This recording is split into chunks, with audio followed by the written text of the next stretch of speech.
პრაქტიკულად კი არა დღეს მთლიანად დასრულდება აბუშერას აეროპორტიდან გადმოსვენებული ცხედრების იდენტიფიკაცია და ყველა მათგანი ოჯახებს გადაეცათ, მათი უმრავლესობა დაიკრძალება ძმათა სასაფლაოზე, თუმცა ამის გარდა უკვე 208 ადამიანი არის კიდევ 108 ადამიანი არის კიდევ ამ გადმოსვენებული, რომელთა იდენტიფიცირება ჯერ არ მოხდარა და ეს პროცესი გრძელდება და ამისთვის ძალიან დიდი მადლობა მინდა უთხრა საერთაშორისო წითელ ჯვარს და აფხაზურ მხარის ასეთი თანამშრომლობისთვის. მე მინდა წავიკითხო იმ ადამიანების გვარები, რომლებმაც სამშობლოსთვის შესწირეს თავი და რომელთა გადასვენება ხდება დღეს სამების ტაძარში. ესენი არიან თოლორდავა მანანა, ქურდიანი დადაში,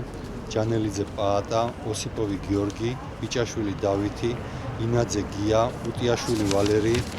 აბულაძე ზურაბ, ყორახაშვილი დიმიტრი, გოგოლაძე მამუკა, ჭიჭიაშვილი ვასილი, ქადეიშვილი პავლე. ბევრი მათგანი პრაქტიკულად მონაწილეობდა სამშობლოსთვის ბრძოლის პირველი ეტაპიდან ყველა ომში და ბოლოს ტრაგიკულად დაიყვანეს სწორედ აი ამ თვითმფრინავში. რამდენად სასიხარულოა, იმდენად მძიმე და მტკივნეულია ეს დღე ჩვენთვის, იმიტომ რომ ჩვენ 23 წელია ვეძებთ და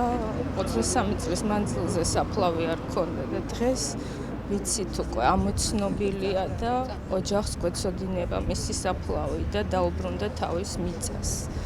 და დაიკრძალება იქ, სადაც მისი მეგობრები იყვნენ და არიან ყოველი ამოცნობილი. ეს დღე ძალიან მნიშვნელოვანი დღე არის არა მარტო ჩემთვის და ჩემი ოჯახისთვის, უამრავი ქართველისთვის და დიდ მადლობას გიხდით, რომ ეს დღე ესე ამხელა ნატვა 23 წელიწადი ძალიან მძიმე დრო იყო, აგვისრულდა, რეალიზირება მოხდა ჩვენ გულებში, მათი ქრისტიანული გაცილებაც მოხდა და